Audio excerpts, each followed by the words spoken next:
right, well, we had a pretty hard-fought game here this week, and guess I'm ready to take some questions, so go ahead and fire away. Mr. Jolt, it's the Verd here. I am from the Daily Dingo, and I have some questions for you, sir. Sure, go for it. Alright, tell me about your thoughts on Week 1 in general. I mean, obviously it was a massive game, your first game for the GBA after moving up from the D-League up against a, not necessarily a veteran coach in Necrostevo, but quite a formidable battler. What are your thoughts, mate? Well, definitely happy to pick up the win. Definitely the best way to start the season. I think it was a pretty close game, honestly. Like, the beginning of the game, it went really well. The hard switch into Alakazam, catching the 1,000 arrows, that was pretty nice. Zygarde Dog put in the work for me, but got really close at the end, and pretty fortunate to be able to pull it out. But yeah, full props to my opponent. I thought he played pretty well throughout the game, and made it real close there at the end.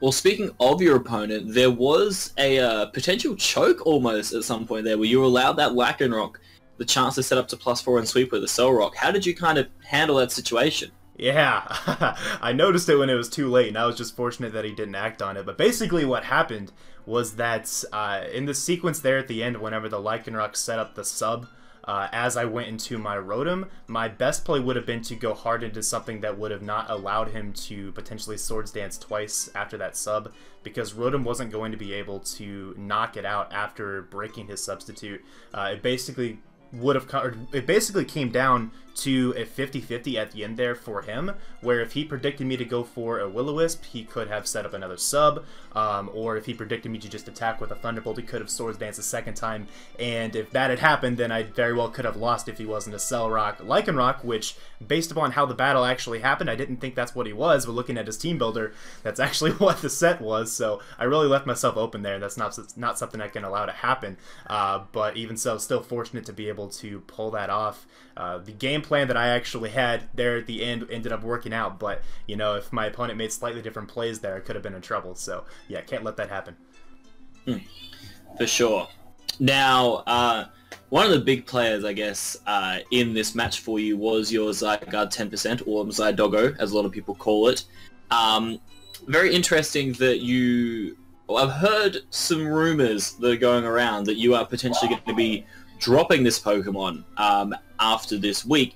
So why did you decide to bring Doggo when there was a big plan to drop it? Well, you got to put your players in the chance to win the game. Put your players in the game that gives you the best chance to win.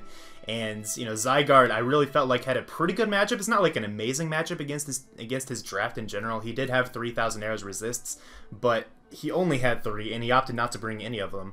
And, you know, that just made it work out pretty well with Zygarde being in there. But I also just really felt that Zygarde's presence helped Celesteela in that matchup specifically, since my opponent was going to be forced to either bring setup fodder for Celesteela or to not have those best responses to Zygarde. So just for the matchup, it worked out really well. But, you know, really sad to see Zygarde go. It was a mon I really enjoyed using, one I had wanted to use for a while, but you know, you got to do what you got to do to fill the roles of the team, and in this case, that meant dropping Zygarde for another Stealth Rocker in Aerodactyl. So that was pretty key. So obviously, like we said, you've picked up a few new Pokemon. Namely, you picked up Aerodactyl, Hydreigon, and Breloom. I was curious about, because I know that you are the kind of coach that will nickname a lot of the players. You find it to be a good bonding thing for them. So what are the new nicknames you've given these 3 new additions to your team? Right. So I'll start with Breloom. So I've had Breloom in the past, and I know a lot of you maybe watching this don't really or aren't really familiar with my past with Breloom, and that's fine. That was a long time ago, but let's just say I lost a championship to 2 bullet seeds, and it's a big meme in the community. And you know what? I wanted a little bit of closure with Breloom. I hadn't even drafted it since then, so this was really a chance because it really fit my team well. It had good matchups throughout the season. I wanted to pick it up, and I'm going to give it the same nickname that it had whenever I first had it, and that's Kitmao. It's based upon one of my old professors from undergrad. But yeah, so that's the nickname for the Breloom. The Aerodactyl is going to be named after the Uzi Gunner, one of my good friends, also an analyst for the GBA. Its nickname is going to be Gunner. And let's see, what's the last one? Who am I missing?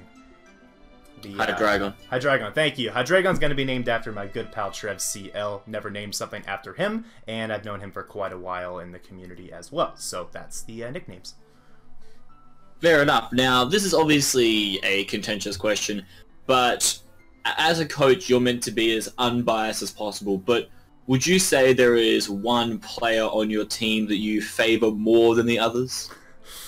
Oh, putting me on the spot there. But, I got to give it to my buddy Celesteela. That's what the draft is built around. Like, Celesteela is meant to be the MVP. It's just like LeBron James, like, to whatever team he's playing on at the time in the NBA. It's the same idea. Celesteela is the MVP of the team.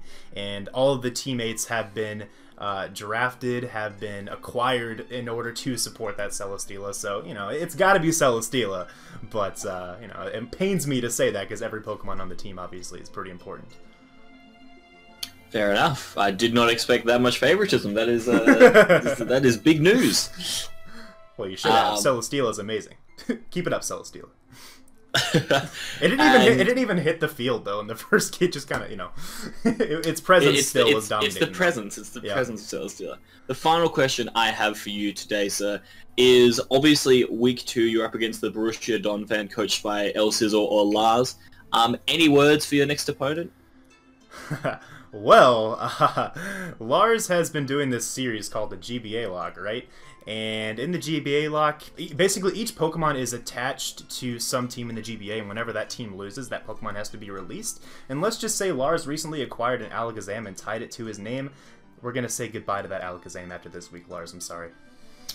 Woo! Alright, well, fantastic. I have all the info I need here. The Daily Dingo will be very pleased with the notes that I have after this press conference. Thank you very much for sitting down with us. Yeah, thanks for the questions. Thanks for coming out to the press conference, guys. And I hope you guys are looking forward to our next game here against the Borussia Dortmund. Team Builder will be coming up soon.